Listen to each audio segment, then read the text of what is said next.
Welcome back to propertytv.in.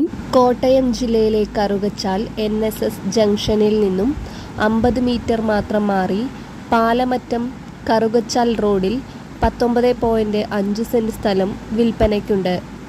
Residential commercial ആവശ്യങ്ങൾക്ക് ഏറ്റവും അനുയോജ്യമായ പ്രോപ്പർട്ടിയാണിത്. ഇവിടെ നിന്നും കറുകച്ചാൽ ടൗണിലേക്ക് 1 കിലോമീറ്റർ ദൂരം മാത്രം. ഈ പ്രോപ്പർട്ടിയുടെ കുറഞ്ഞ ദൂരത്തിനുള്ളിൽ തന്നെ bank, school, hospital, super market തുടങ്ങിയ ടൗണിൻ്റേതായ എല്ലാവിധ സൗകര്യങ്ങളും ലഭ്യമാണ്. ആവശ്യമുള്ളവർ വീഡിയോയിൽ കാണുന്ന നമ്പറിൽ ബന്ധപ്പെടുക.